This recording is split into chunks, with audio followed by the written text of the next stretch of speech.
Assalamualaikum warahmatullahi wabarakatuh.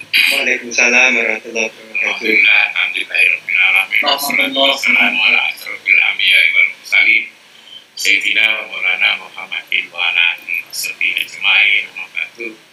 Menarik sekali diskusi malam hari ini. Komentar-komentarnya menurut hemat saya itu luar biasa. Saya menikmati sekali dari komentar-komentar itu semua. Hanya saya ini agak kurang enak gitu, dan foto saya diletakkan di bannernya itu, jangan itu, maksudnya sudah saya ingatkan jangan saya dimasukkan di situ, apalagi di atas. Saya ini kan semua orang tahu kalau saya ini bukan ahli Quran, ahli tafsir, bukan. Saya ini hanya menikmati saja sesungguhnya. Kalau bisa komentar itu karena dengar-dengar saja itu. Karena itu saya bilang sama Mas Husna ini, sekali ini aja dimasukkan di situ, nanti ada kesan tidak mutu diskusi tadabbur kita ini karena nama saya bilang. Lalu dia bilang ya sudah kali ini, tapi untuk minggu depan tidak perlu. Saya senang sekali.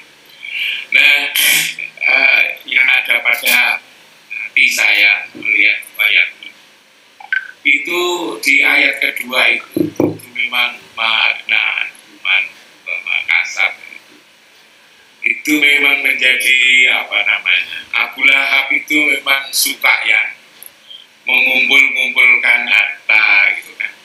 Karena itu kalau itu ada Abu Lahab zaman Muhammad SAW, sebetulnya pada setiap zaman termasuk sekarang ini juga banyak itu Abu Lahab dan juga istrinya itu. Abu Lahab yang sekarang yang suka mengumpulkan harta, lalu kemudian juga mengusahakan pangkat, mengusahakan jabatan, pengaruh, lalu kemudian ketenaran dan seterusnya. Sekarang ini malah makin banyak gitu. Orang yang seperti itu, lalu diingatkan bahwa harta, kekayaan, pangkat, kedudukan dan seterusnya itu sebetulnya tidak ada sebetulnya kegunaannya itu untuk kepentingan akhirat yang akan datang. Karena itu kalau kita tolak dari itu, maka sebetulnya akan menjadi menarik sekali kalau kita pahami surat ini dari surat-surat yang lain yang menyangkut harta ini. Mulai misalnya surat At-Takasur ya, Al-Hakumut Takasur hatta zurtumul maqabir. Lalu kemudian surat Al-Asr, bahwa orang itu sesungguhnya dalam suasana merugi walaupun mereka juga kaya akan jabatan, akan uang. Lalu kemudian surat Al-Fil itu orang selalu membuat kerusakan dengan umatnya akan merusak Ka'bah itu. Lalu kemudian juga Humazah, kita lihat surat Humazah, orang suka mengumpat dan mengumpulkan harta. Ini ada 4 surat ini. 4 surat ini yang ditambah sama mirip seperti itu. Lalu kemudian diingatkan dengan Al-Ma'un, itu kan juga begitu sebetulnya. Al-Ma'un. Maka lalu untuk menyelesaikan perilaku ya, suka memperbanyak harta yang sebetulnya nanti juga tidak ada gunanya bagi dirinya sendiri. Nanti setelah dikumpulkan ya juga akan ditinggalkan, juga tidak akan dimakan, tidak akan diapa-apakan. Tapi itulah perilaku manusia sesungguhnya. Lalu seperti misalnya Ibu Rita tadi, lalu gimana cara mengatasinya? Itu ada surat pendek ya, surat Al-Quraisy, li'ila fi Quraisin ila fi atasilahi wasain. Lalu apa? Falyat butuh lombaan dan baik. Ini kita diingatkan dengan Baitullah itu ya, selalu juga saya katakan. tidak akan hilang semangat untuk memupuk harta itu.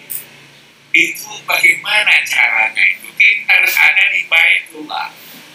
Kita harus ingat tempat yang mulia itu yang dulu saya sampaikan, ada apa itu namanya, Kausan. Itu ada Kausan.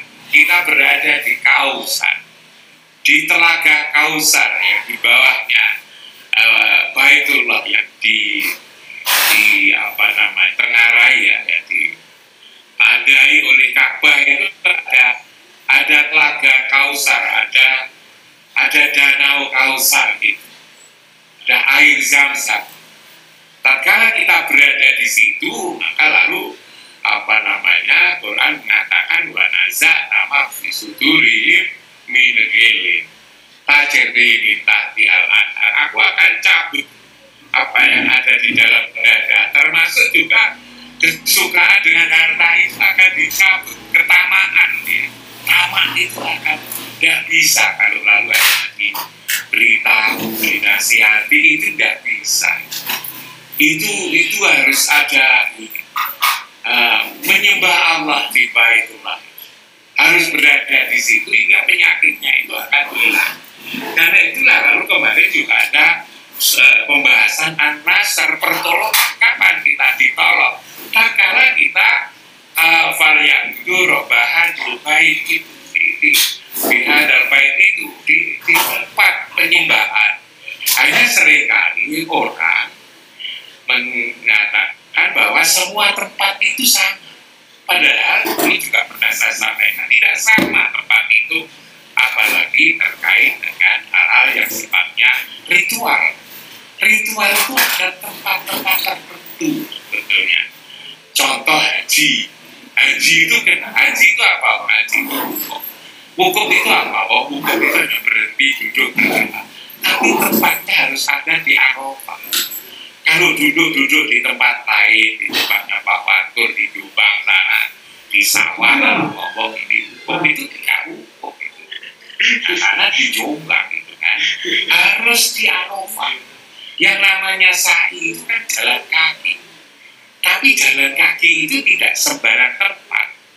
Ialah di Sofa dan Marwah. Marwah Sofa 7 kali itu. Kalau jalan kaki tidak di situ, namanya tidak sa'i. Lempar jumroh itu kan kerikil dilemparkan ke tembok, kan banyak juga tembok di mana-mana. Tapi lempar tembok di mana-mana itu tidak jumroh itu harus ada di Mina, itu pun Pulau Boko dan Namo. Nah itu kalau haji. Kalau sholat di mana menyembah Allah? Ternyata menyembah Allah itu ada tempat tertentu. Umirtu an Darobah diin baldadil ladzi karroma awalahu kullu syai'in wa umirtu an akuna minal muslimin. Jadi tempat menyembah itu adalah di tempat yang mulia itu. Wa ija'alna baita masabatan linnasi wa amna wa tahidu bi maqami Ibrahim musalla. Jadi di tempat itu sebetulnya di situ lalu kemudian diterangkan pertolongan. Kalau kita berada di situ ada lalu pertolongan. Nah, lalu kemudian si Abu Lahab ini walaupun sudah ada Al-Quraisy mengingatkan itu Baitullah itu yang ditandai Ka'bah, bahwa di situ ada pertolongan. Itu gambaran perilaku manusia itu bandel, masih tetap itu mengumpulkan harta gitu kan. Dan juga usaha-usaha lain agar dia tenang, dia macam-macam itu. Nah, karena itulah orang-orang yang seperti itu, kayanya itu, yang kaya raya itu beruntung. Padahal sesungguhnya tidak. Saya setelah narongda tanah biwa meratu itu kan situ. Itu kalau dilihat dari surat At-Takasur Al-Sarafin Al-Humazah tadi sebetulnya kelihatan sekali seperti itu. Lalu kemudian bagaimana kok lalu juga istrinya itu? Kalau istrinya zaman zaman dulu, zaman Rasulullah itu kan tadi diceritakan banyak hal. Tapi perilaku istri itu, gitu kan? Tapi hal-hal terhadap hal-hal yang menguntungkan itu selalu dorong suaminya itu. Bukan lalu mengingatkan, sudah cukup, kekayaan kita sudah cukup. Tidak begitu. Pada umumnya itu lalu manas-manasi. Manas-manasi, istri kan manas-manasi. Ayo bang, terus bang.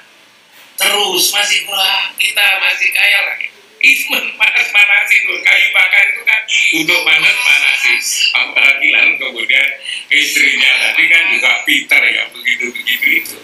Karena itu istri Abu Lahab itu sekarang juga banyak itu. Jangan dikira istri Abu Lahab itu sekarang ada banyak. Jadi Abu Lahabnya sekarang itu juga banyak, yang numpuk-numpuk harta itu, yang lalu kemudian punya rumah 1, 2, 3 tidak cukup, masih tambah lagi yang besar-besar. Bahkan lalu kemudian sudah punya tanah itu 100 hektar, ada 1000 hektar, bahkan ada ribuan hektar, tapi juga masih tidak cukup. Itulah Abu Lahab. Nah istrinya juga tidak lalu kemudian ingatkan, dan cukup lambat, tidak. Oh malah ayo bang, terus bang, kita masih kurang bang, terus. Itulah kayu bakar yang memanas-manasi suaminya itu. Nah, karena itu memang inilah perilaku manusia itu seperti itu. Dan ketika kita itu disebut manusia, yang namanya insan, yang dulu juga saya katakan, innal insana lirobihi lakanut, innal insana layakho, innal insana lafi kusri, innal insana kuliko alua, innal insana ladul mubin, doluman jahula, kafurojidala. Jadi Abu Lahab itu sebetulnya masih manusia, dan istrinya itu yang perilakunya seperti itu, yang itu saja Abu Lahab. Yang sekarang, sebab Quran itu kan universal, bukan hanya untuk zaman Abu Lahab yang dulu, tapi juga Abu Lahab yang di kanan kiri, juga kita ini termasuk Abu Lahab. Mudah-mudahan tidak, sebab kita ini sudah ada Al-Quran ini. Jadi sesungguhnya indah sekali itu surat ini. Kalau kita juga mencoba, saya katakan tadi dimulai dengan surat At-Takasur, surat Al-Asr, surat Al-Fil, Humazah, Al-Ma'un, terus Al-Quraisy, lalu Nasr, Lahab. Itu Lahab itu yang sudah betul-betul orang yang kebangetan itu, apalagi disokong oleh istrinya yang suka manas-manasi, yang di situ digambarkan dengan kayu bakar kan manas-manasi. Memang setelah saya lihat ya dengan kacamata hati saya ini, Quran itu memang banyak senandung, lalu kemudian hal-hal yang perlu ditafsirkan dengan berbagai macam pemahaman itu, gitu kan. Karena itu memang perlu ada Bapak Fatkur yang bisa membahas dari bahasa, tetapi juga karena Quran itu adalah memiliki nilai sastra yang tinggi, maka perlu ada perspektif-perspektif yang lain. Dan alhamdulillah kita semua tadi telah memberikan hal yang sangat kaya, sangat banyak, sehingga menjadi sangat komprehensif. Itu Pak Fatkur, pandangan saya, gimana saya bukan menafsirkan, dan saya sebetulnya kalau dicantumkan nama saya di situ itu harus di bawahnya Pak Nazaruddin itu baru mau, tapi kalau di atasnya saya tidak mau. Saya bukan ahli tafsir kok ya, ahli begini aja gitu kan, ngikut mufasir gitu kan. Pak Fatkur, makasih Pak Fatkur, makasih Pak Nazaruddin, dan terima kasih semuanya. Assalamualaikum warahmatullahi wabarakatuh.